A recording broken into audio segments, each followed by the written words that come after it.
Anong mensahe ang kailangan marinig ng mga Aries sa buong 2 weeks na to? Pwedeng nangyayari na itong magiging reading o mangyayari pa lang. Kung hindi man para sa inyo itong magiging reading, edi baka para sa someone na malapit sa inyo o sa someone na kakilala na mismo. Baka may lumabas na gender mamaya. Gawin nyo na lang energy, masculine at feminine energy. Pwede rin naman na huwag nyo nang pansinin ang gender. Hindi ko masasabi kung anong magiging reading, kung positive ba o negative. Depende sa kung anong mag-pick up ang energy. Walang masama kung papanoorin ang sun, moon at rising sign. Kasi baka alin man sa mga yan ay mag-resonate na sa sitwasyon nyo. Anong meron dito? Dalawa yung court cards, so energy na lang silang pareho. Wala tayong subject.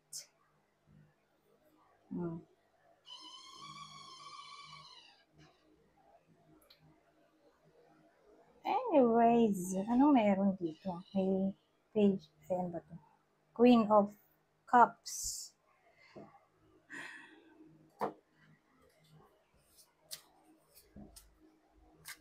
King of Cups, oh. The World, the Fool.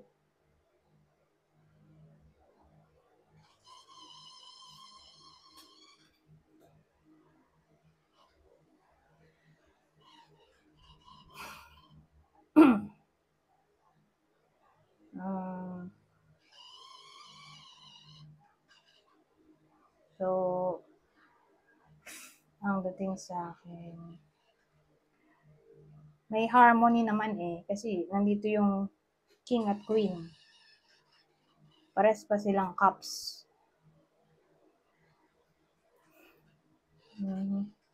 So, pag ganyan, may harmony sa relasyon.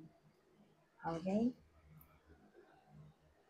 Kaya nandito rin yung the world na pwedeng mag-signal sa atin na may peace talaga.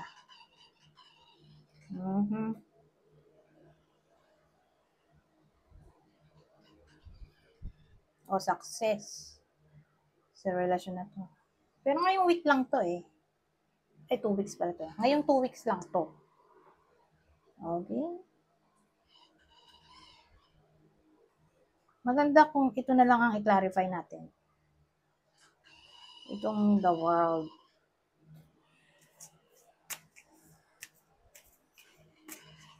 Pero at least may subject tayo at ang subject ay relationship. Yung relationship dito, hindi sila kasal. Okay? Doon may harmony. Yung bida natin in a relationship pero di kasal.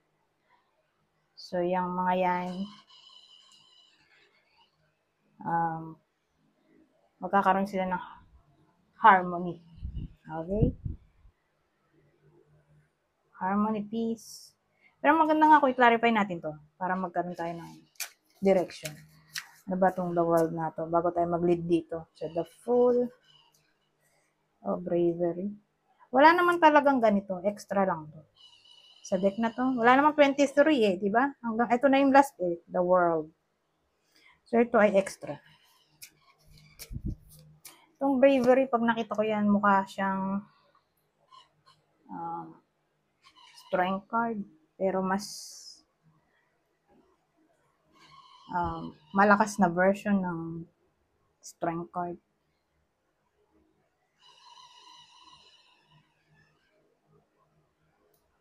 Ano to? Queen of Swords.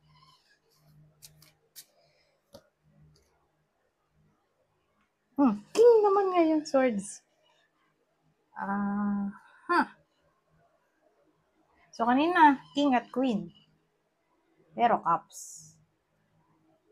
Pero this time, King at Queen. King at Queen.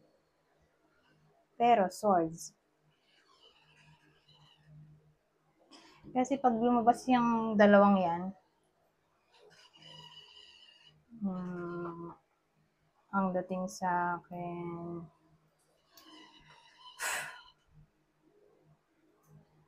malalampasan nila ang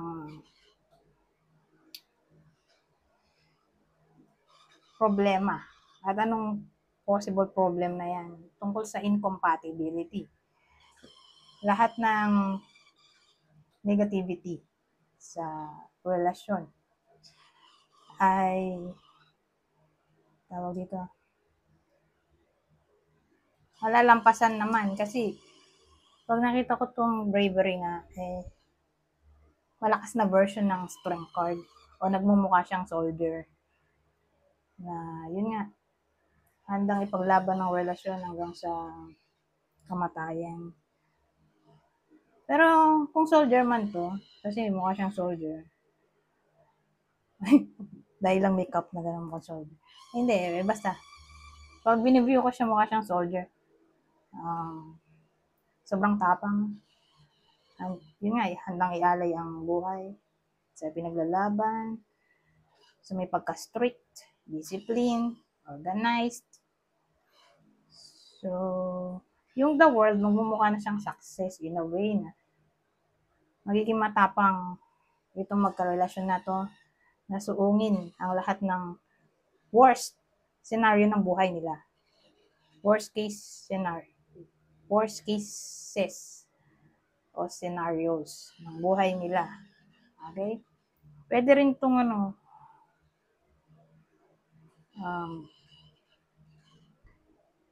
mga ibang tao na maaring third party. Okay? Na yun nga, pwede maka-apekto sa relasyon nila, whether literal na third party, na third party, third lover. I mean, third party na may cheating or ibang tao like parents, siblings, friends na pwedeng makasira ng relasyon nila, mag-cause ng problem. Malalampasan yun, okay? Marami kasi pwedeng case na pwedeng malampasan dito. Incompatibility, mga taong naninira, cheating ex, ayan, lahat yan ay masosolve nila na magkarelasyon na to na hindi nila kailangang humingi ng payo sa ibang tao. Sila mismo makakasolve nito. Sila mismo ang makakasolve nito. Okay?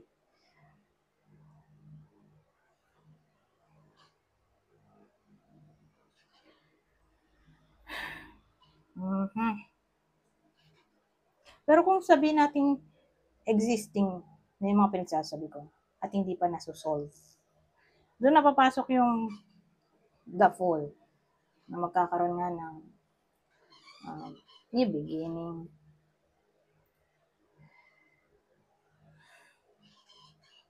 O chance ng pagbabago.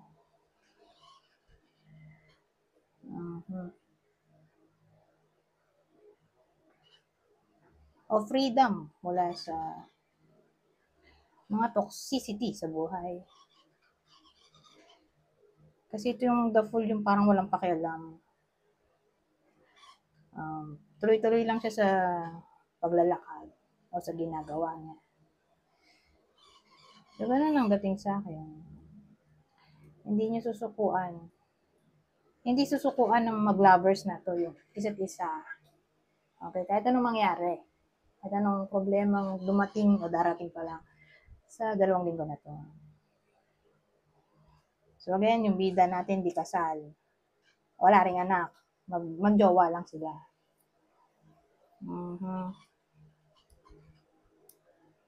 O nagde-live in. Pero again, walang kasal, walang anak.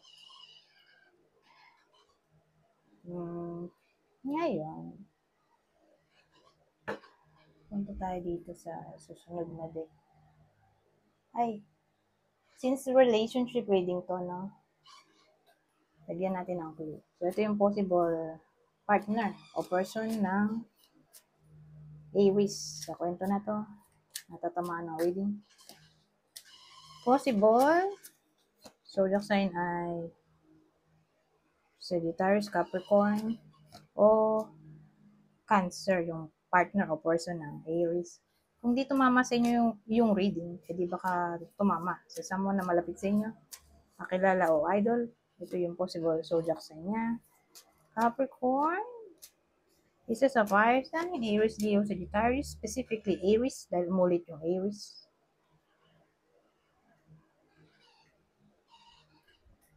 Ito naman yung description pa natin. Yung description o clue, same instruction, kung dito tumama sa inyo, ay pwedeng tumama sa person nyo, someone na malapit sa inyo, kakilala o idol. Kunin nyo lang yung info o clue na sa tingin nyo fit sa inyo o sa kakilala nyo. So, kukuha ko dito ng 4. May beauty mark daw. So, pag may beauty mark, case-to-case basis. Depende sa kung anong beauty mark ang gusto nyo. O biniview nyo as beautiful, anong mark? Let's say, hikaw, makeup, nunal, scar, birthmark. So, again, depende nga sa tao. Basta may beauty mark dito. So, pasok din dyan yung nunal taling. Tulad nun. Oh, European. So, foreigner. May foreigner dito in general. Kung dito, literal na foreigner, may someone na nasa Europe. So, again, ulitin ko, kunin nyo lang yung info na sa tingin nyo fits sa inyo o sa kakilala nyo. European. European na tao o nasa Europe yung tao o foreigner na lang in general. Ito, piercings. So, parang yun din yun. Hikaw. May mga hikaw sa katawan. Kasi may iba na walang hikaw. May iba naman na sangkaterba yung hikaw. Tulad nga nito, nasa ilong. Ayun din. Iba sa kilay, dila, labi.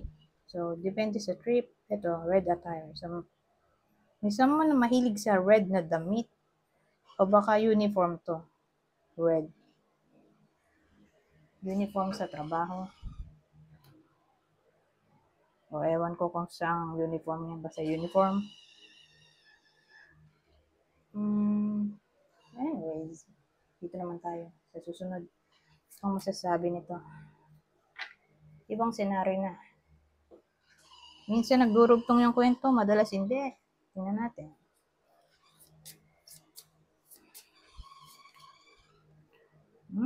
So may the tower. Meron dito. The tower na death pa. Silang dalawa ay parehong change, di ba? Pero to biniview ko as sudden change. Ito naman slow change. So in short, big change. Pare sila. Parehong change to eh. Maganda ko i-clarify natin ano tong mga to, di ba?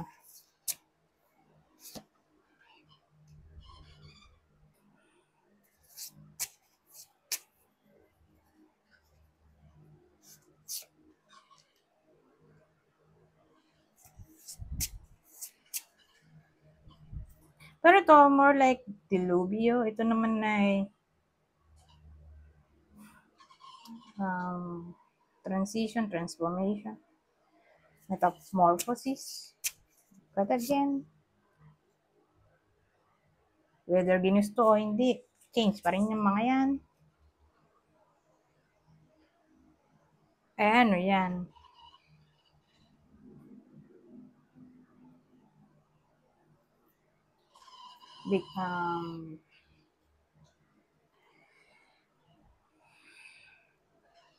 Una kong naisip ay sudden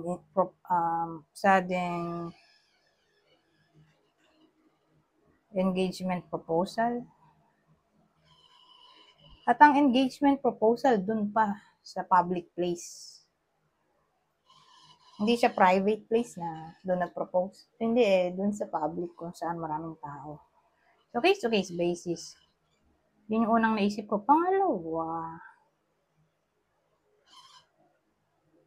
may pagbabago sa work, new job, posible. Mhm. Pero yung new job nang galing sa application sa internet. Doon nakita sa internet yung hiring sa job o job.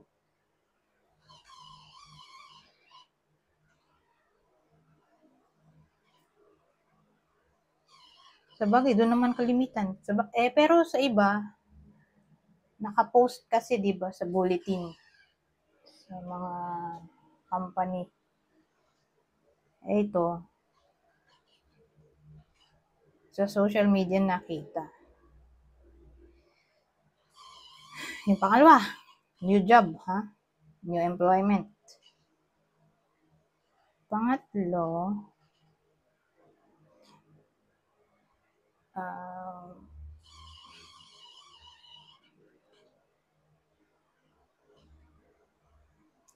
promotion. Pang-apat,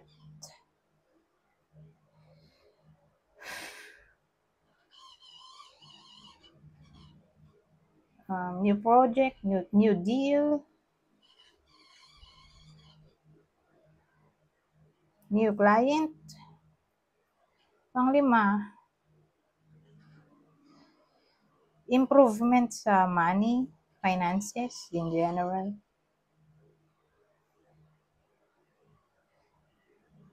Lalo na kung ang trabaho niya ay home-based o work from home o nasa website. May website siya. Doon niya nilagay yung shop niya. So, ganun. Doon siya applicable. Kasi may social media tayo.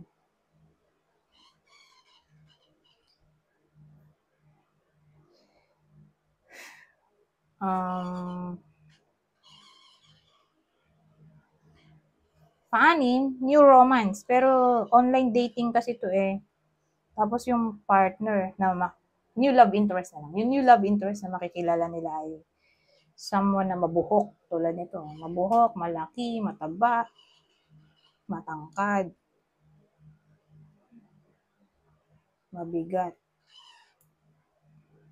mayaman. Pwede. Mayaman, boss. Kasi pwede rin itong manager,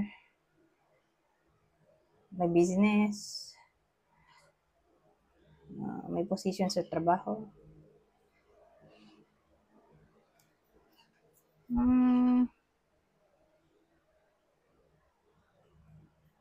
Ayan. New love interest. So again, mukhang to, online dating. Ito ang huli.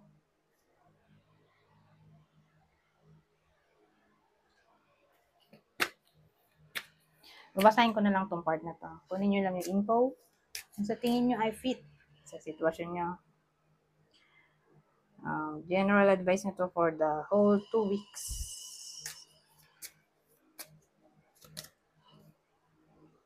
So sabi, you've got the power. Use your abilities to resolve this situation. You can do it. Goodbye to the old. Hello to the new. You've finished one part of your life, and now a new and even better part is beginning. Holiday.